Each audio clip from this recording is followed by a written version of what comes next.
Hello friends, welcome to this 20th lecture on complex analysis. In the last video, what we have seen, we have till now what we have done the following things. We have derived the CR equations. Okay, for what? We have told that we have said that at any point z naught, okay, if f is differentiable, then CR conditions are satisfied. But if CR conditions are satisfied, f is not necessarily differentiable. Okay, in the last video we have seen an example. So now it means that CR conditions are not sufficient, so we need to have extra hypothesis, we need to have extra conditions put on our function f, which ensures that the function is differentiable at the point when CR conditions are satisfied. So what you have to do, you have to just, for example, this is your plane, C plane, complex plane, and you have a function. The first thing you will do, you will find out the points at which the CR conditions are satisfied, right? So suppose you are getting these 5 points where CR conditions are satisfied.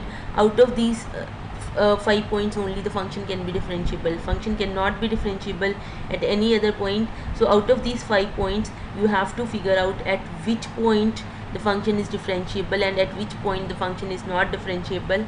So we have a theorem which tells us that when CR conditions are sufficient, it means that what extra conditions I should put on my function f along with CR conditions, which ensures that your function is differentiable at that point. So what is the theorem? I'll just write it down. Suppose you have this function, I have this theorem which says that suppose you have a function f of z is equal to u x comma y plus iota times v x comma y, right? It is defined. Suppose this is my complex plane and there is some point z naught and there is a neighborhood around z naught, that is g. So suppose this function is defined in some open set g,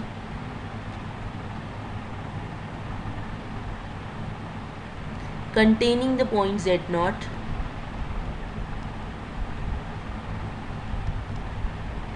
okay, if the first partial derivatives of u and v, if first partial derivatives of u and v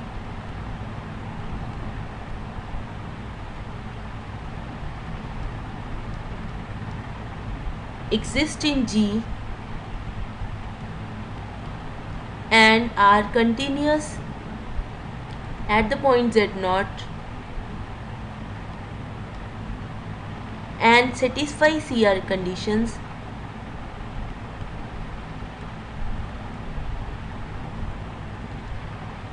then f is differentiable at z naught. Okay, what does that mean? It means that you have this ux, that is partial derivative of u with respect to x, uy, that is partial derivative of u with respect to y, vx, partial derivative of v with respect to x, vy, partial derivative of v with respect to y. They all exist in g and they are continuous at z naught, okay, and they satisfy CR conditions. That means ux is equal to vy and uy is equal to minus vx. If these criteria are met, then you can surely say that f is differentiable at z naught. Okay, let us prove it. It means that other than CR conditions, you need the continuity of the first partial derivatives of u and v, okay, to ensure the differentiability of the function at any point. So let us prove this theorem. This is very simple to prove. You have to just look at this thing, f of z naught plus del z minus f of z naught upon del z, limit del z tending to 0. We have to show that this thing is existing and is path dependent. So I'm just writing it down like this. I can write my f as u plus iota v, and I can write my z naught x as x naught plus iota y naught, and I can write my del z as del x plus iota del y. So I have this thing, I'm just considering this thing, we'll put the limit later. So this thing is nothing but u at x naught plus del x, y naught plus del y, plus iota times v of x naught plus del x, comma y naught plus del y, minus this thing corresponds to u of x naught comma y naught plus iota times v of x naught comma y naught divided by, the whole thing is divided by del x plus iota del y. Right? I have to look at this quotient. So what I am doing, I am combining real parts, combine this part with this part, so you will get u of x naught plus del x, y naught plus del y, minus u of x naught comma y naught plus iota times, I am combining the imaginary parts, v of x naught plus del x, y naught plus del y, comma minus v of x naught comma y naught divided by del x plus iota del y. Right? Now you look at this thing, the first part, I'm just dealing with this part. So you have this thing, u of x naught plus del x comma y naught plus del y minus u of x naught y naught. What I am doing, I am adding and subtracting this thing. In this thing I am adding minus, I am subtracting u of x naught comma y naught plus del y, and I am adding the same thing, so nothing is changed. Okay, so what I have done, I have considered this first term, this term real part of the numerator, and I have subtracted this thing and I have added the same thing, so nothing is changed. Now look at this thing and look at this thing separately. What is this? This is because the partial derivatives exist in G and at particular in the points at the point z0. So this is nothing but, by definition, I have this thing, limit del y tending to 0, sorry, del x tending to 0, right? You are having u of x naught plus del x comma y naught plus del y minus u of x naught comma y naught plus del y upon del y, del x. Okay, so what you are doing, this component is same, only this x component you are adding del x and dividing by del x. So this is nothing but this is equal to partial derivative of u at what point with respect to x, at the point x naught comma y naught plus del y. Okay, so the first thing is nothing but this is not at x naught, at some point between x naught and del x naught. So you just write it as x star, where x star is any point between x naught and x naught plus del x. Okay, so this thing, the whole thing is this equal to this thing. It means that this particular thing, okay, this particular thing, this is equal to del x times, because del x is not, we have not divided this thing with del x, so this is del x times partial derivative of u at some point x star comma y naught plus del y, right?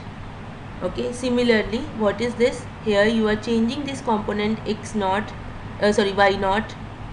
Okay, x naught is constant, so this is partial derivative of u with respect to y at the point, at what point? At the point x naught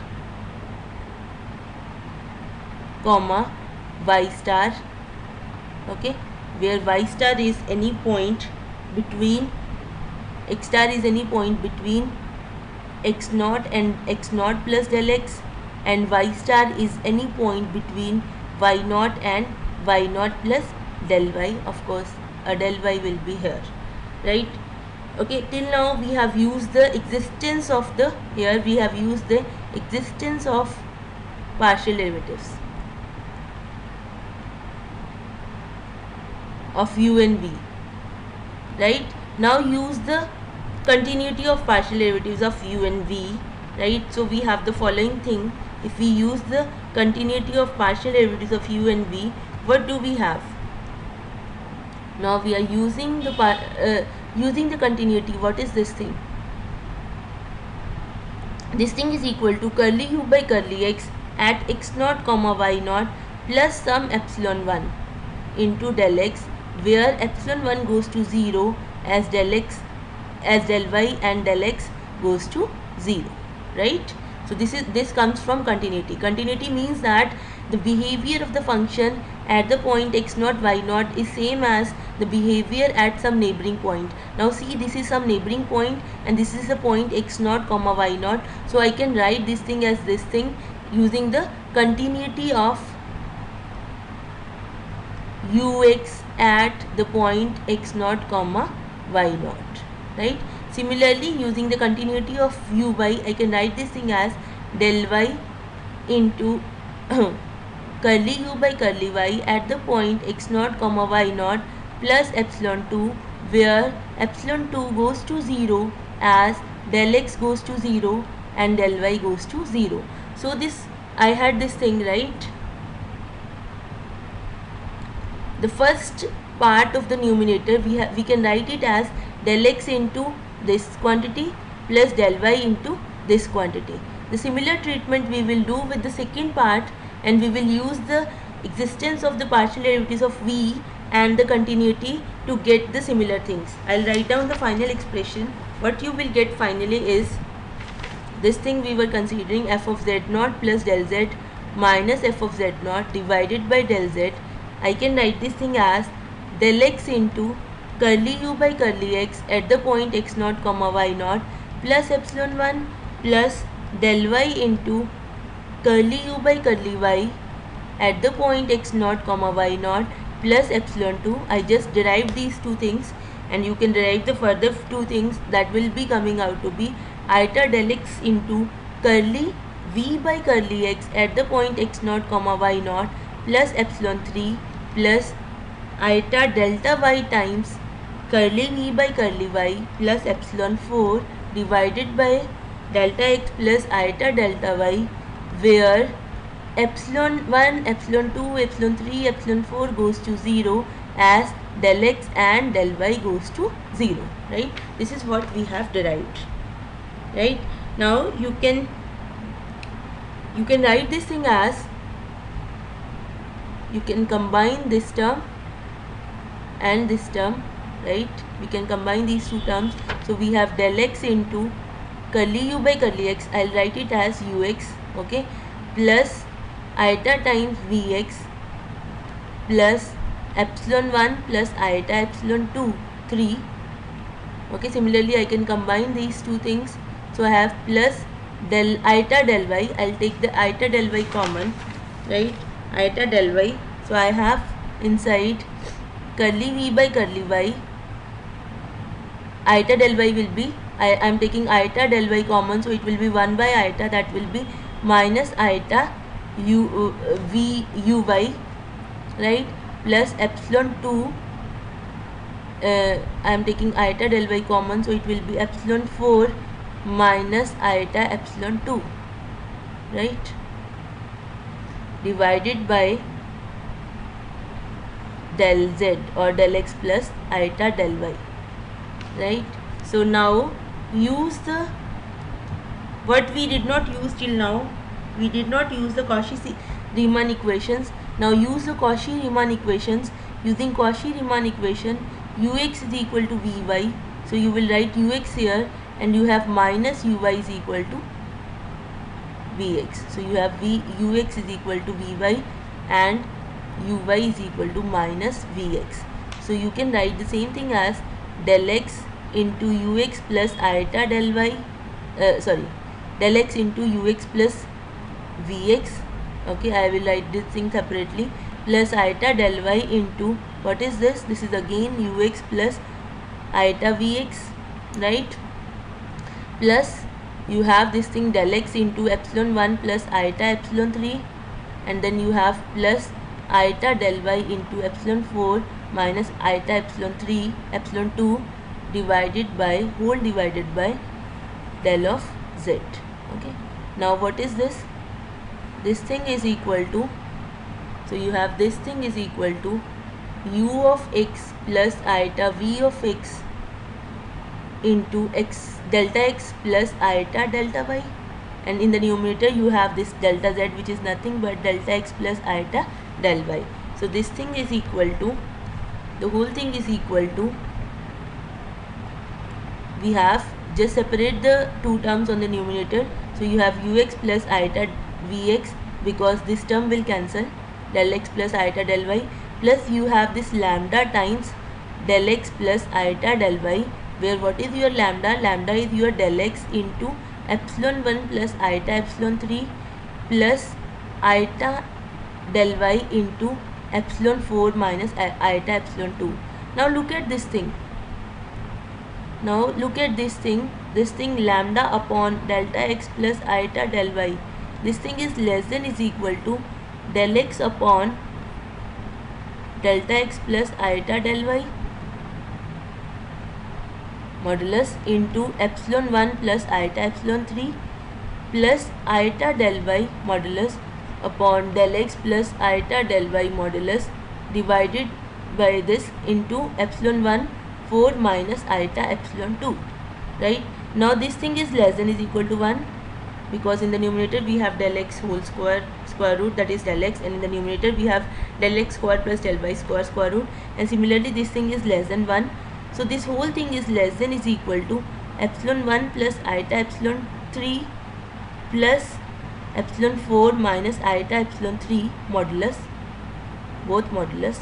Okay, and this thing goes to 0 as epsilon 1, every epsilon I goes to 0. Okay, so this whole thing goes to 0, this thing goes to 0 as epsilon 1 goes to 0, epsilon 2 goes to 0, epsilon 3 goes to 0, epsilon 4 goes to 0, right? So we are left with, so when you take the limit, because till now we did not take the limit on both sides, okay? So now take the limit, we have started from here, okay? Now take the limit on both sides. What you will get? You will get this thing, taking the limit on both sides.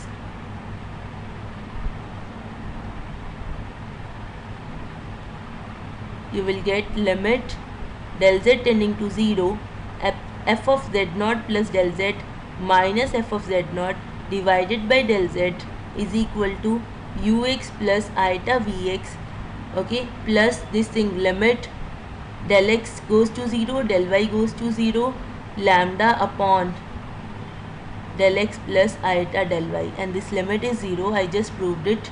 So this is equal to ux plus iota vx. Okay, now because you are saying that partial derivatives they do exist at the point x naught comma y naught, it means that they are unique. So we have proved that this limit is coming out to be unique. What does that mean? That means that function is differentiable at the point z naught, is differentiable at the point z naught. Okay, so we have proved that when we have CR conditions plus continuity of partial derivatives of u and v implies differentiability of f. Okay, so this is what we have proved. Now let us look at an example. So you have this question, f of z is equal to e raised to power z. You have to tell at which points this function is differentiable. Okay, and one more thing, if you come to know that a function is differentiable at any point, then we have just proved that its derivative is equal to partial derivative with respect to x of u at that point plus iota times partial derivative of v at that point with respect to x. Okay, so you can use the CR conditions. Ux is nothing but vy and ux is vy and uy is minus vx. So minus this vx is minus iota times uy x naught comma y naught. So you have a formula for computing the derivatives also in terms of partial derivatives of u and v. So now we have this question that this function e raised to power z, you have to tell at what point this function is differentiable. We know that in case of real, when this is a function of real variable, then it is differentiable everywhere. We expect the similar thing here. Let us try to prove it. What is this function e raised to power z is actually e raised to power x into cos x plus cos y plus iota sin y. So I have u, that is real part, is equal to e raised to power x cos y, and v is e raised to power x sin y. So what is your ux? First we have to see at what points the CR conditions are satisfied, right? So let us do that. So what is your ux? That is partial derivative of u with respect to x, e raised to power x cos y. What is uy? Uy is minus e raised to power x sin y. And what is your vx? Vx is e raised to power x sin y. And what is your vy? Vy is e raised to power x cos y. You can see that these two terms are equal, so we can see that ux is equal to vy at every point, and uy is equal to minus vx at each z. Okay, so it means that CR conditions are satisfied everywhere on C, everywhere on complex plane C. And now you can see that these functions are differentiable also, continuous also at every point of C. Ux, uy, vx, vy, they are continuous. Okay, it implies that at every point of C, f is differentiable.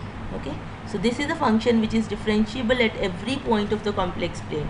Such functions in case of complex analysis are called entire functions. Okay, so what is an entire function? Entire function is a function which is differentiable at every point of C. Okay, now you can see that if the function is differentiable at every point of C, it means that it is analytic at every point of C. What is analyticity? Analyticity means that function should be differentiable in a neighborhood of that point. Now if your function is differentiable at every point, then of course if I take any point in any neighborhood of that point, the function is again differentiable. So at that point the function is analytic also. So this function is entire function. So you have an example of entire function as e raised to power z. So we have this crux that differentiability implies CR conditions. Okay, CR conditions does not imply differentiability, but CR condition plus continuity of partial derivatives implies differentiability. Okay, in the next video we will move ahead. Thank you.